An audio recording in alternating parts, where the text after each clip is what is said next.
Good afternoon, everyone. My name is David Scherer. I'm co-CEO and co-founder of Origin Investments. Thanks for joining us.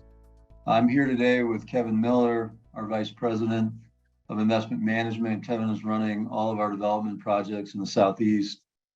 He has over 13 years of experience in development. We're super excited to be working with him, and he's rapidly becoming a leader at Origin. He's already respected throughout the region. The format today is I'm going to go over the Fund 4 update, and then I'm going to segue into talking about the portfolio. Kevin is going to go very deep into 3 of our deals that are in Fund 4. That should all take about 35 minutes, and then we're going to open it up to questions. As always, thank you very much for sending in your questions prior. We'll cover those, and in addition, all live questions we'll cover. Please use the Q&A box. That helps me organize and not have to look at chat and other areas. So please use the Q&A. I will handle that for the last 25 minutes. We're committed to transparency, so we'll try to answer every question. If we don't get to your question, please email me at david@origininvestments.com, and I will either answer the question or I'll forward it to one of our 50 team members who can perhaps answer it as well. One thing I do want to cover before we start is that this is the last month that you can invest in Growth Fund 4. We were able to, initially we planned for a raise period until March 31st, and that's obviously this month. So if you have interest in being in development, this is the last 30 days to do so in Growth Fund 4. So with that, let's get started. First, this will be a sort of constant with all of our webinars. We have to have disclaimers now. We've gotten a little bit bigger. We're a size now where we need to do this. So all of these, everything that you're reading right now or being presented with, please read the disclaimer. Next slide, please. Fund 4 update. So most of the people joining us today are investors in this fund. There probably are some people that are interested in potentially investing or increasing their investment. But for the people that are in the fund, we're 82% called of your committed capital. So in other words, if you had invested $1 million, $820,000 should be called at this point, and that works out to 133 million of 163 million raised. The number of investments in the fund, 11. The leverage ratio is 75%, meaning 75% debt, 25% equity in a typical investment. And then on the right, we have geographic representation. You'll see it's in all of our markets: Florida, Colorado, Georgia, Texas, Tennessee, North Carolina, Arizona, and Nevada. And then above, you have the different types of investments. We have Co-GP, common equity investments. We have interest rate hedges, which I'll get into. And then we have LP common equity. And that's what's making up your investable universe right now in the fund. Obviously, most of it is LP common equity.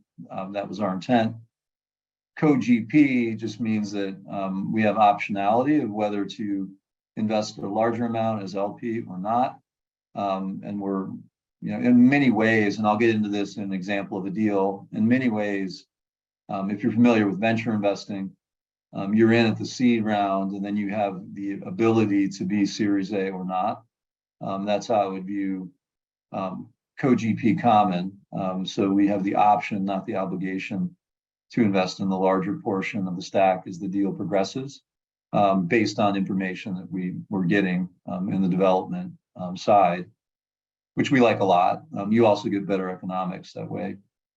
So that's your portfolio right now, and we'll get into more detail in a moment. Next slide.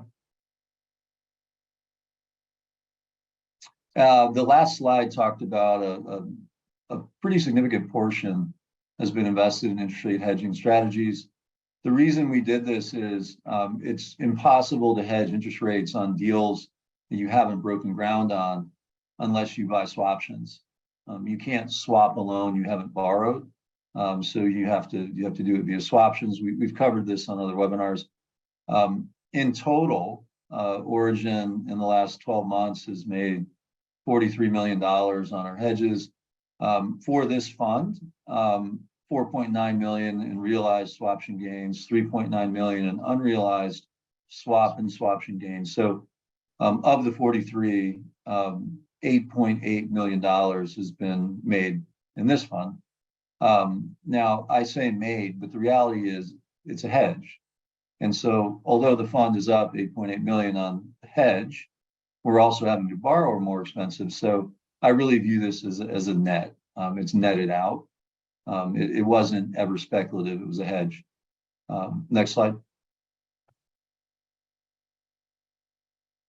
We've updated our cash flow for the fund. We get this question a lot.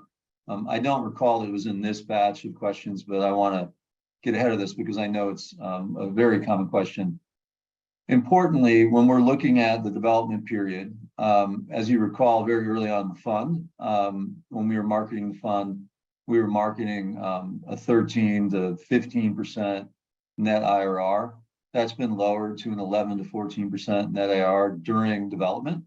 And the reason for that is interest rate expenses are higher, cap rates have gone up, which means the multiples on our EBITDA has gone down, construction costs have gone up.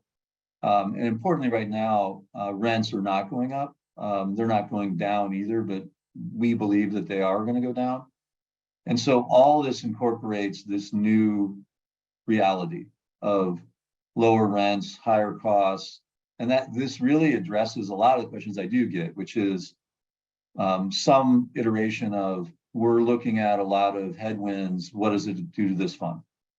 And what it does to this fund is your expected return has gone down from 13 to 15 to 11 to 14. And by the way, it can turn back around, right? This is a snapshot today. It might be different in 3 months, 6 months, either way. I don't know the future either. But this is the accurate reality based on new variables today.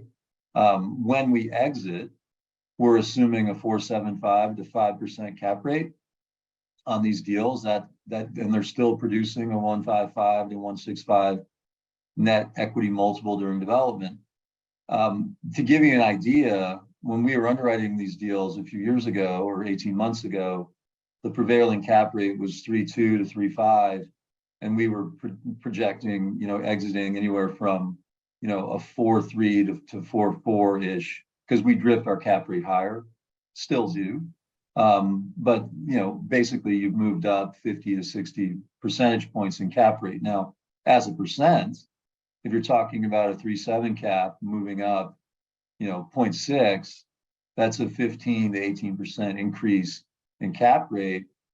That's a huge lowering of your multiple, right? So you've gone from kind of a 28 to 30 multiple to a 22 to 25 multiple. That's pretty pronounced. But that's where we are today. And then going on into the stabilized period, because remember, in this fund, you have the option, but not obligation. So if you choose, you can roll into a core fund and stay in the asset, enjoy depreciation, the tax efficiency. And we're modeling a 6 to 7% net annual distribution yield if you decide to do that. But then, of course, you're not paying taxes, et cetera. And so there's a lot of great benefits to staying in. So here's your updated cash flow analysis that I know that a lot of people are asking for. And it also answers a lot, really the big question, right? Which is, it comes in a lot of different ways. Interest rates are higher. How's that affect me? Cap rates are higher. How's that affect me? I heard construction costs are higher. How's the fund doing? I'm trying to answer all of those questions in this one slide, and we'll dig a little bit deeper in the next coming slides.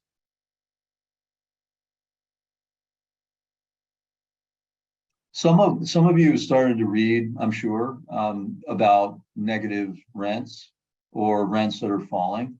I can tell you, because I've juxtaposed here a Wall Street Journal article that came out a couple of days ago with our Multilytics rent report, which should be distributed today, actually. But importantly, we've been using our own machine learning in this report for the last 12 months. And the difference here is, if you get into the details of these articles, what they're really saying is rents used to be going up very quickly and now they're not going up as quickly, or rents actually fell for a month. We're much further than that. We've been predicting negative rent growth for the next 12 to 15 months for quite a while. And we've been dead right. And more importantly, we've been using that to price and manage risk for the last 12 months.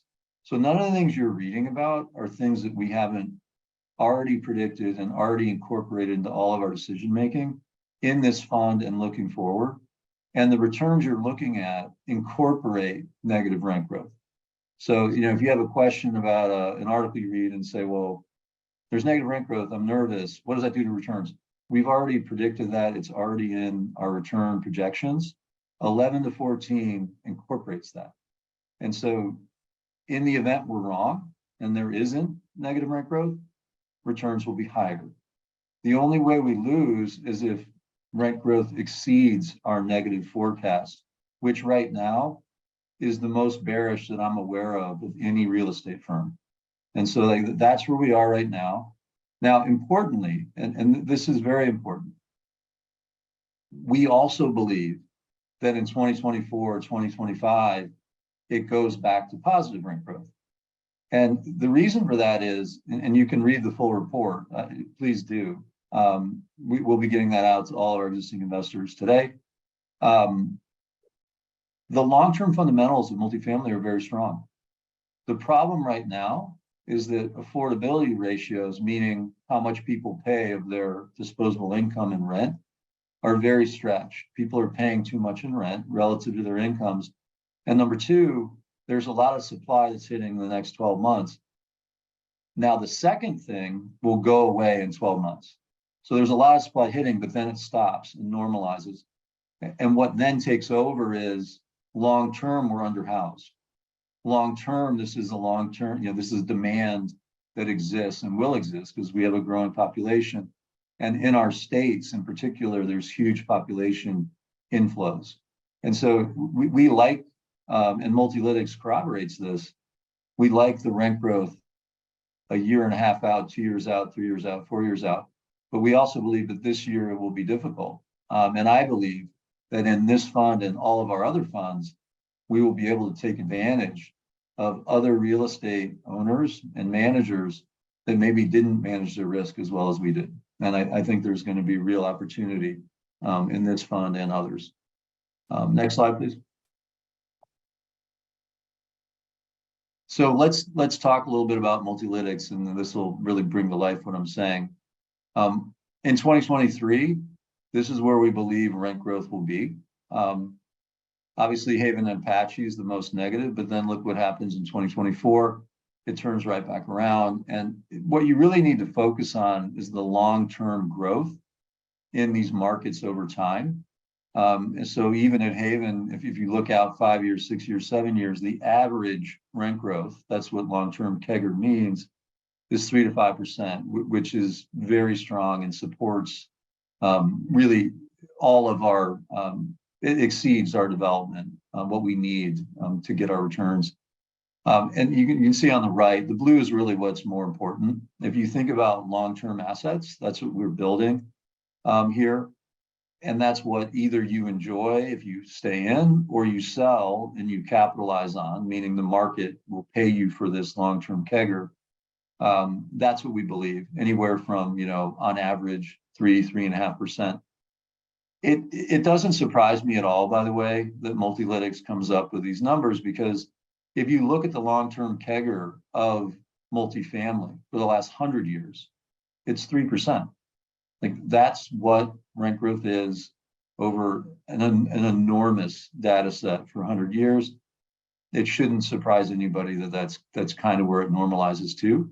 It's just this year, there's been too much rent growth over the last 2 years. It needs to normalize back the other way.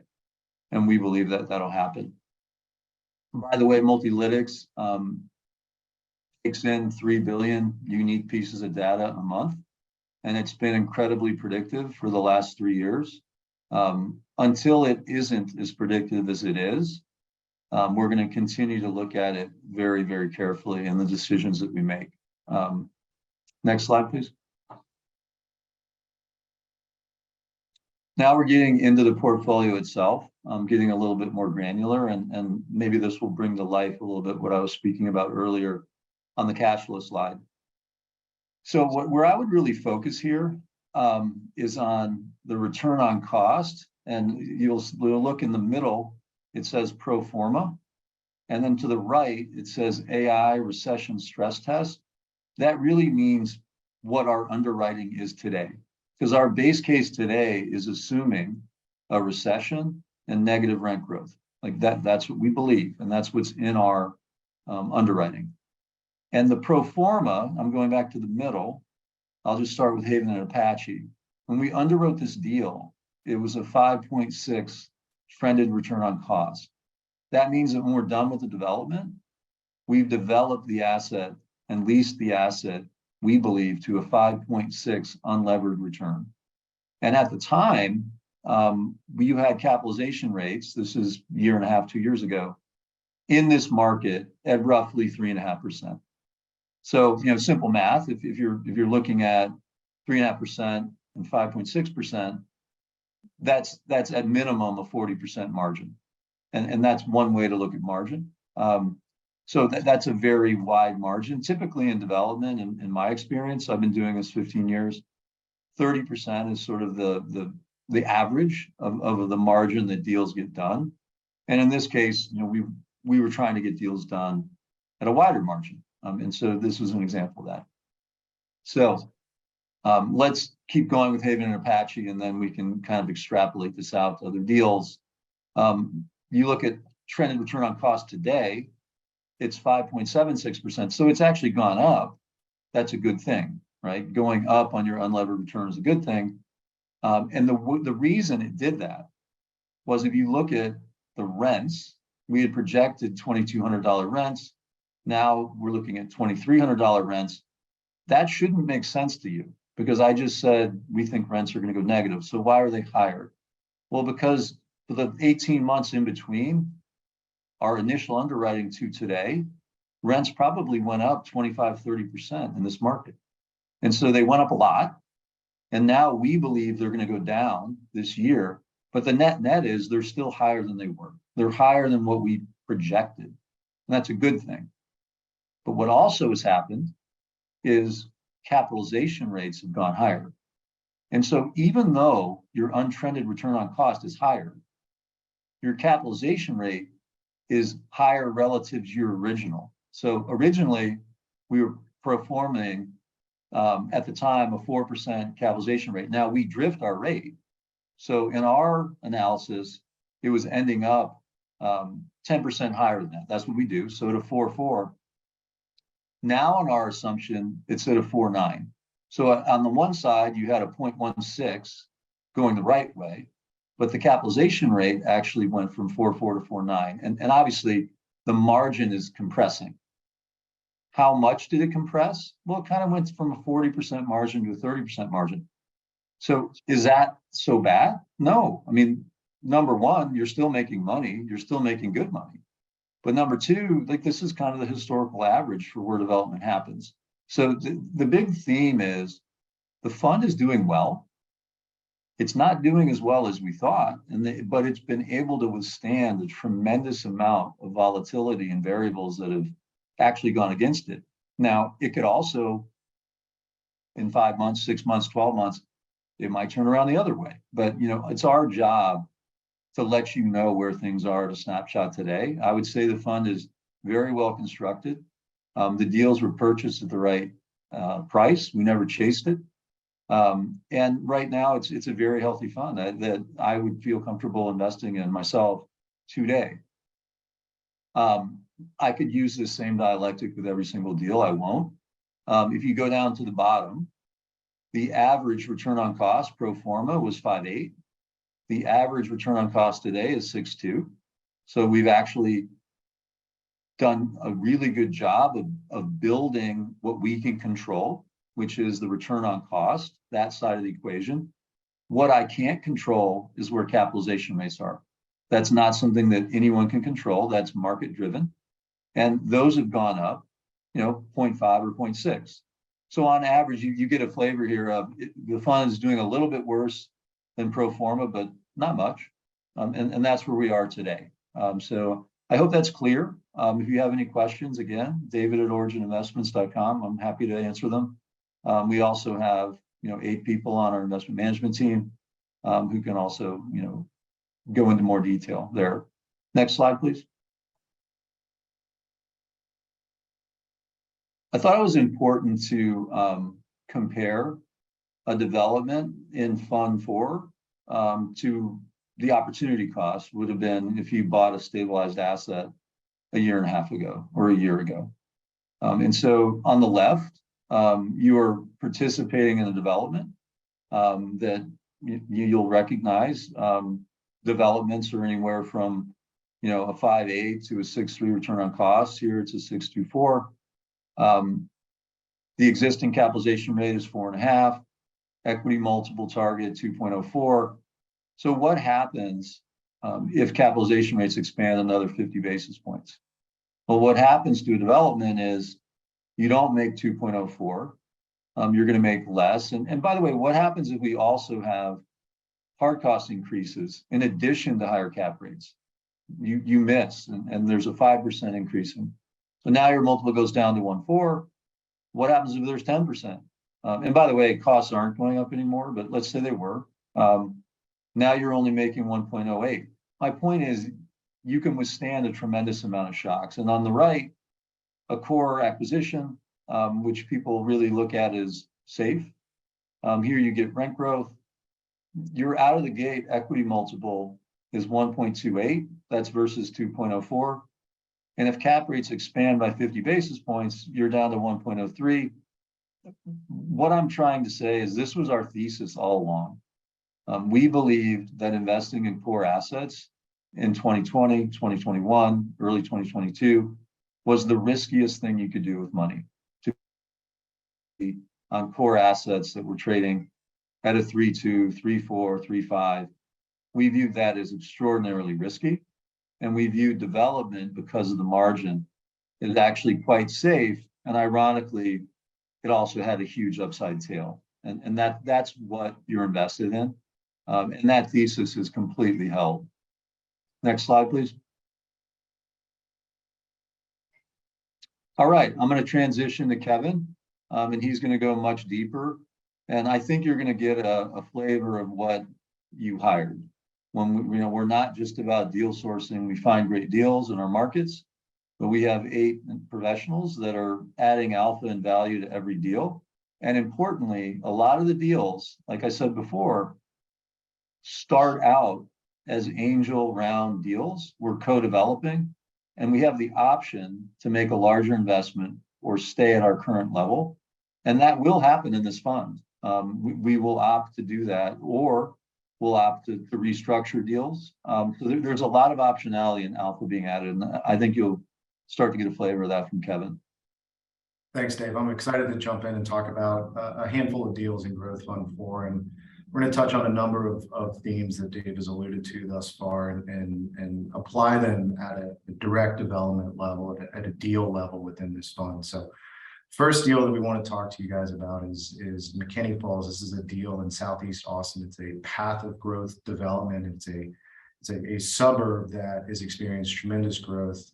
It is immediately adjacent to McKinney Falls Park, which is a 640 plus acre natural amenity that this property has great access to. There is a tremendous amount of job growth coming into this environment while still being within a reasonable driving distance to downtown Austin.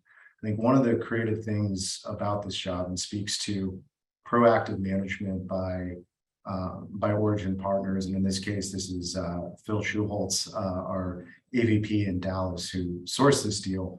What he has been really taking a lead in is discovering opportunities that we call PFC deals. So McKinney Falls is a PFC deal that is in Growth Fund 4. What this does is PFC is the Public Facilities Corporation, and this is a unique quasi-governmental agency that is specific to Texas markets. And the goal of PFCs are to boost affordability in Texas. Well, how does that translate to Origin Investments Growth Fund 4? Well, what it does is that in exchange for offering half of the units to be at affordable rent is typically based at 60 to 80% of area median income, which is just the average household income based off of HUD census tract for that area.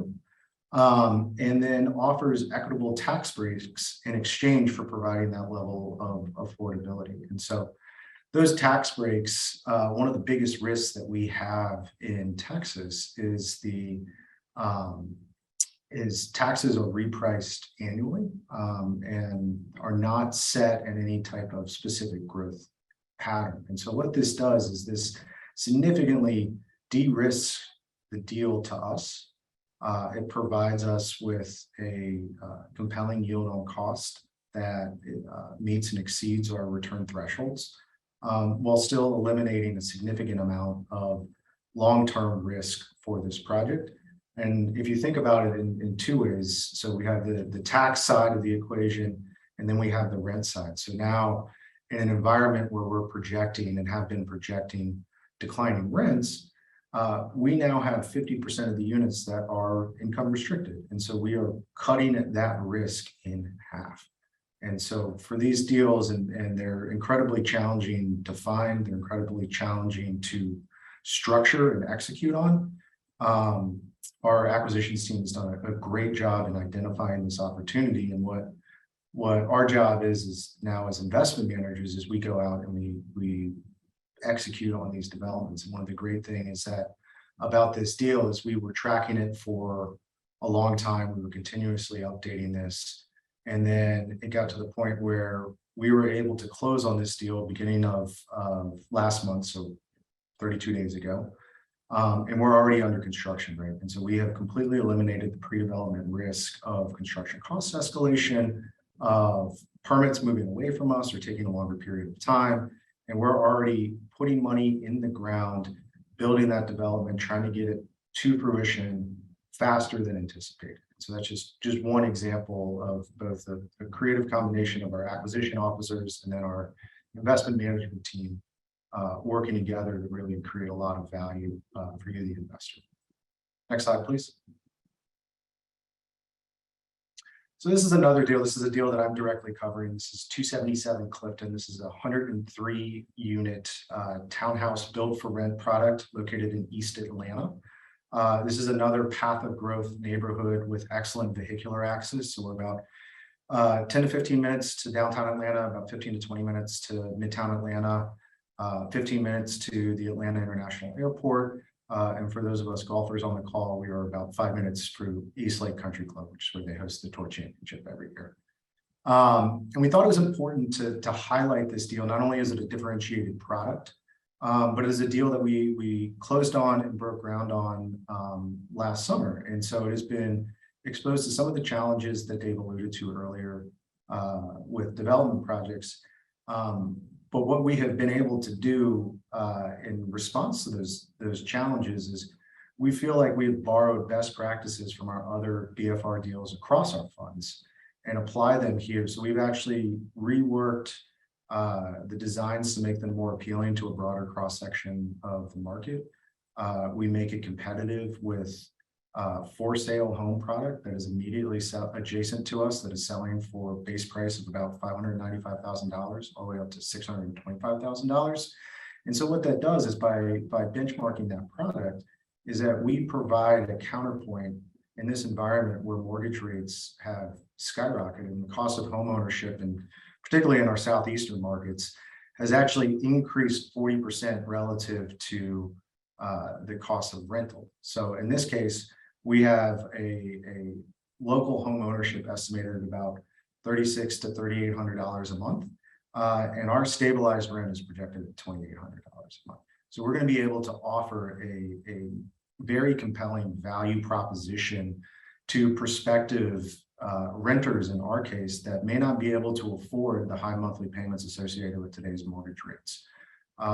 You'll notice here on the slide that we talk about our development margin, and it's slightly lower than what Dave alluded to earlier. But we've found with this project and some of the financing that we've structured here is that our equity multiple is still quite strong. We're projecting an equity multiple during the development phase be equal to 1.5 to 1.6x on your dollar. So if you invest $1 million, you have when we stabilize this property, you have $1.5 million to $1.6 million asset as a part of this fund.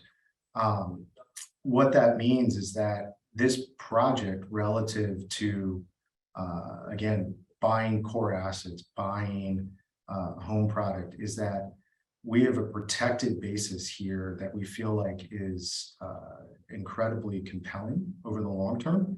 And if you continue to stay in the fund for the long-term hold period, optional long-term hold period at the end, this is a product that is going to continue to benefit and appreciate with time, right? We have, again, great vehicular access, a differentiated product. Having an urban infill townhouse built for rent product is relatively unusual in the Atlanta market, and we feel like makes for a very compelling investment case.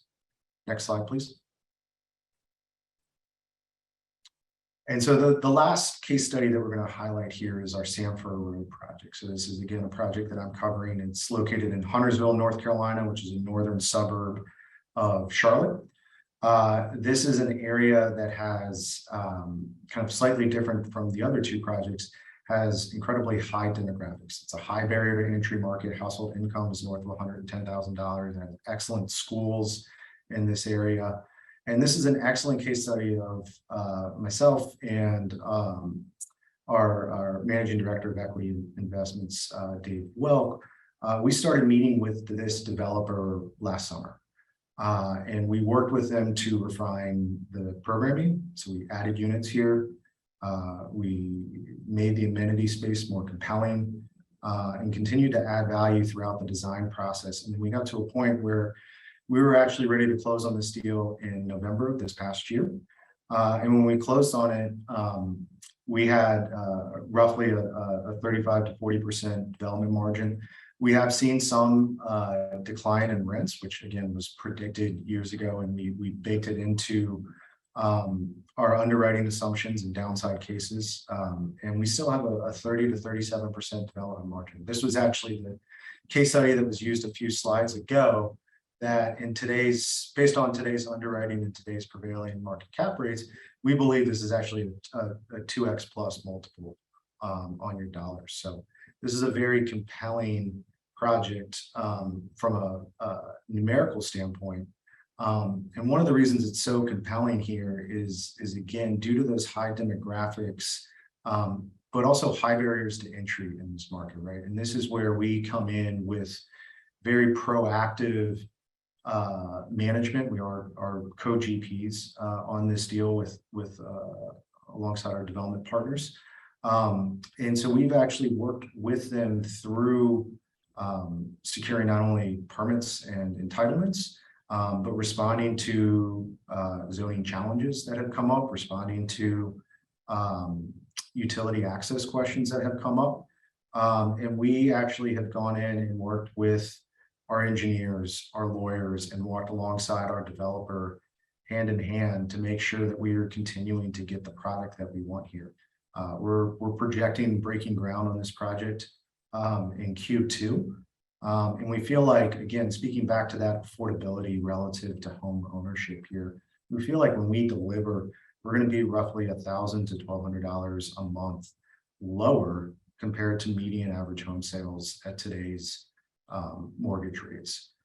So our rent proposition here to prospective tenants is going to be incredibly compelling over the long term.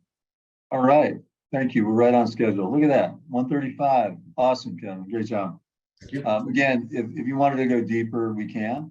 If you have questions about those three deals, we'll continue to highlight deals in the portfolio. Just send them to me, david@origininvestments.com, and we'll answer them. I'm going to start with some of the questions that were sent in prior, and maybe I'll answer the first one just because I think Kevin needs a break. So Which is a deal level question, a question about Haven at Cool Springs, which is a fund for investment. Haven at Cool Springs, we just had a 2-hour call, and this was one of the deals covered. We are restructuring and approaching that deal. My gut is that deal will get started, although our co-developer and our partner and co-developer on this deal and us have to come to terms on a restructure. We think that'll happen, and we think that the margin will support moving forward with that deal. Importantly, that sits in an unbelievable location in the highest end suburb of Nashville. Also sits on a golf course. There's huge barriers to entry. We love the long-term growth. So that's a deal right now that is coming in at, call it a 5.5 to 5.7 return on cost, sort of a 30 to 35% margin, but we really like that real estate. So if you were an investor in the fund that in particular wanted long-term tax efficiency and growth, that would be a deal that you'd really be interested in, because I think it'll have good development margin in the first 4 years. But I think if you looked out 5, 10, 15 years, you're going to be incredibly happy to own this asset. It's podium construction on really a piece of dirt that's not replaceable. Huge barriers to entry as well. Okay, so Kevin, I'm going to ask you a question. I have to go down. Thank you for sorting the questions, by the way. So Kevin, what were the unforeseen conditions causing delays at 277 Clifton?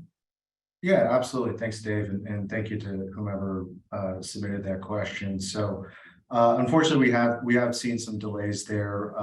Primarily, it was a combination of unforeseen site conditions necessitating some rework of our foundation system, which has been completed and is already being executed in the field.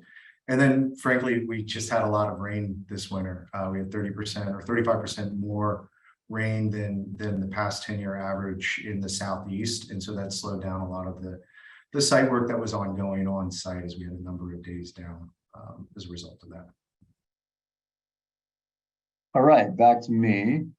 We had a question about the preferred return on the fund. So the preferred return on the fund is 8%. That's the return that in sequence, the investor gets a 100% return of capital and their 8% for return before Origin shares and any profits. So that's how that works. So yeah, thanks for your question. Kevin, back to you. You had a question here. I mean, this is a very broad question, so I'm interested in how you're going to answer it. Maybe I'll meld two together. What is the cost per unit and yield on cost? Maybe that's a question about what that means. I'm not sure. How do you interpret that? Yeah, so I mean, I read that as our current projected bases of the entire deals in our fund right now. And so we actually added up, and the total cost basis for all of our deals, so this is not just equity, but inclusive of the debt piece, is roughly $285,000 per unit, which I think if you look at national averages is actually much lower than what it costs to build an average apartment in the United States. And part of that is by design, right? I mean, we are focused primarily on wood frame construction projects versus high-rise concrete projects.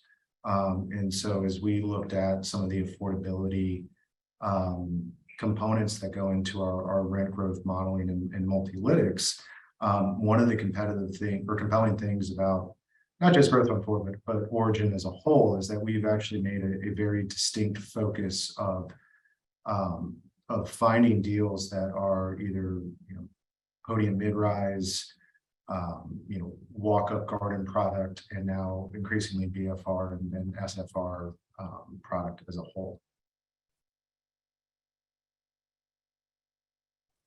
We got a question here about multifamily market outlook and then skin in the game. A lot of there's actually 5 parts to this question. I'm just addressing 2.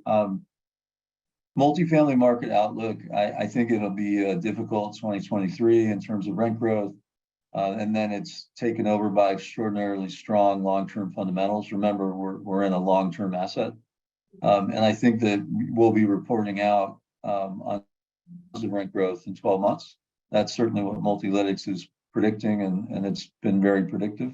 So it's also my personal feel. I tend to agree with that. So I would say multifamily market outlook is quite strong. This year is going to be challenging. I also think this year is going to present enormous opportunities. There's a lot of owners of real estate that aren't the same level of risk manager and sophistication that we are. Maybe they paid too much, maybe they used too much leverage, maybe they used variable rate leverage, maybe they didn't hedge their interest rates. These are all mistakes we didn't make, including in this fund. And so what you're left with is an extraordinary asset, an asset class, but if you mismanage it, it can burn you in the short run. I think that's going to happen, and I think we're going to have great opportunities across the board. And importantly, I think they're going to be fleeting. I don't think you're going to have 2 years to figure this out. I think opportunities are going to come and go in Q3, Q4 this year. And then generally it's going to stabilize, and then it'll be gone, and you'll be kicking yourself if you didn't get in. That's my opinion. In terms of skin in the game, didn't talk about this before, but for those that are on a lot of webinars, I would say we're one of the more aligned platforms in the industry, and this fund's no different. Origin, principals, and team members, my partner Michael and I kind of set that tone. We use this as one of the primary places that we protect and grow our wealth. Growth Fund 4 is no different. So, at this point, we have $75 million of our own capital that's been invested into our funds. We are going to be launching another fund in the credit space, multifamily credit 2. We're committing another 10 million to that. So, that'll take us to 85 million. In the very, very near future, we'll be able to say we've done 100 million into our own funds, which is significant because we really only manage about $1.5 billion. So if you think about it as a percentage, it's a big number, but it's also a huge percentage of the money we invest is ours. So when we're saying that we like this fund and we'll continue to invest in Growth Fund 4, we're also doing it. So thanks for that question. Kevin, I'm going to ask one more, and then we're going to segue into live. So there's a question, there's really 2. One is, what stage are these development projects in? Again, very broad across 11 developments. And then the other is construction proceeding relative to expectations when the fund was launched? I think they're sort of correlated. Yeah, absolutely. It's a great, excellent question. So it was earlier in the slides, we actually indicated which projects were actively under construction and which projects were still in the pre-development stage. Roughly, we're about split 50-50 in the fund of actively under construction. Those under construction projects are still early, so we're still primarily in the horizontal site work phase of those projects. And we'll be progressing. Actually, a number of them are starting to go vertical now. And we will continue to break ground on new projects, and we will continue to underwrite new projects as well. I think that was a point that I had wanted to make earlier, was that a number of these deals, specifically Marlowe and McKinney Falls, were 2 very recent closes in our fund. And so our acquisition team continues to underwrite and source new opportunities in the event that some of these pre-development deals don't continue to meet our expected cost of capital. And so that way we continue to be proactive managers and making sure that we're putting this fund and your money into the best deals that we possibly can. Okay, going to the live questions. So this one's anonymous. If you invest in the fund for the first time, 331, what would you expect the cadence of capital calls to be? I'll answer two questions because there's other questions about if you're an existing investor. I expect that all capital will be called in this fund in the next 2 months. If you're an existing investor, there's 18% left to call. If you're a brand new investor, you would have 100% of your commitment called within two months. And so the benefit of being a new investor is the portfolio is completely sourced and been worked on, and you'll be able to deploy your capital very quickly. You'll also be able to see exactly what it is you're buying. It's not a blind fund, it's actually the opposite of that. Or if you're an existing investor and you want to increase your investment, you now know exactly what you're buying, the deals, et cetera. You know the net return of 11 to 14% during development and 6 to 7% cash flow if you opt to stay in the fund longer term as a core investor. And by the way, the 6 to 7% cash flow, that doesn't take into consideration natural appreciation of multifamily real estate. Real estate, especially multifamily, it goes up over time. So 6 to 7 really equates to, more like 8 to 11, I'll be wide in total return range, but you also get depreciation. So you're not paying taxes on your cash flow. It's a very attractive investment long term. So that's the answer there. I'm going to ask Kevin a question. Here's a great question about land values. So I believe it was that said this too. A few quarters ago, I'll make it about me. I talked about land values on a webinar that increased significantly. Where are these land values today?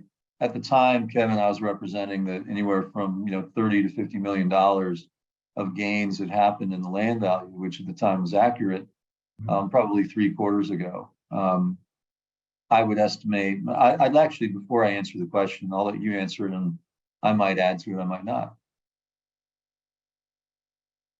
Go ahead. All right, you froze, so I'll go ahead. I see, that's an amazing smile, Kevin, but I think I've lost you. Okay, so I'll answer the question. Because I believe that capital markets, in general, multifamily real estate is going through and there hasn't been a lot of transactions. But I believe that at the asset, it's down anywhere from 3 to 10%. And that's this correction because of higher interest rates, cap rates followed. That's also affected land pricing. And so land pricing, if we were up $30 to $50 million at the high, which would have been the end of 21, Q1 2022, I would say that half of that is eroded. But there's hardly been any land sales. But that's where I believe it is at this point. But again, the overall margin of the deal, we weren't marking up the fund to reflect this at the time. In fact, we don't change we're still in the raise period. But I do believe that those gains have eroded, even though there haven't been transactions to corroborate it. I think that that's accurate to say. But thank you for the question. I still believe that our land basis to where we bought it is attractive. It's just not deeply in the money like it was at the time. Okay, so Kevin, you're back. Sorry about that. A bit of a nightmare scenario. That creepy Joker smile, frozen screen. That's the computer decided to completely reboot itself, so apologies. Yeah. Okay, so maybe you can answer more for me. I'm trying to find one that is good. Maybe you can answer the question about, this is anonymous, about Clifton. So on the slide I went over where you trended return on cost. Why would we use a trended return on cost? Because we don't trend during construction. Yeah, absolutely. I mean, I think a trended return on cost is trying to give our investors what we perceive to be the most realistic outcome for that investment. And while we underwrite deals, we take the trending out to be more conservative when we try to represent the overall deal level dynamics and present these deals is what we think is going to be actually going to occur. We want to make sure that we have the most accurate information that we can in there. And part of that is including trending rents. In this case, some years both down and back up again. But as Dave alluded to earlier, all of this is going to be based off of our proprietary Multilytics rent growth projection platform. And so we're utilizing that to inform all of our rent numbers, both during underwriting and when we present them to investors as well. Yeah, what's interesting is because our AI Multilytics is predicting negative rent growth in 2023, the trended return on cost oftentimes is lower than the untrended. And so like this notion that, somehow it's higher because it's trended or not higher, in a lot of times in these deals, it's about the same. And then sometimes it's more conservative to use trended when we're using our machine learning as the mechanism to trend. I don't know if that makes sense, but email me offline if it doesn't. Yeah, and Dave, I'd add to that. I mean, if you go back and people relook at the slides, you'll notice that there's actually a handful of deals that have shown trended stabilized yields slightly lower. I think you pointed that out as well. I have a question from Mark. Thank you for your question. His question is, when we were talking about cash flows, if you exercise the option to stay in the fund after the development period, so year 4, 5, 6, why are those based on the initial investment, not the increased value? Can you explain this? Yes, Mark, thanks for the question. It's a great one. Consistency is the answer. We always do this. This is how we've always underwritten point forward yields and yields on equity. And the reason for that is it's much more logical to follow the original equity than the presumption of what something's worth in the future, and then the derivative of that new return on equity relative to that price.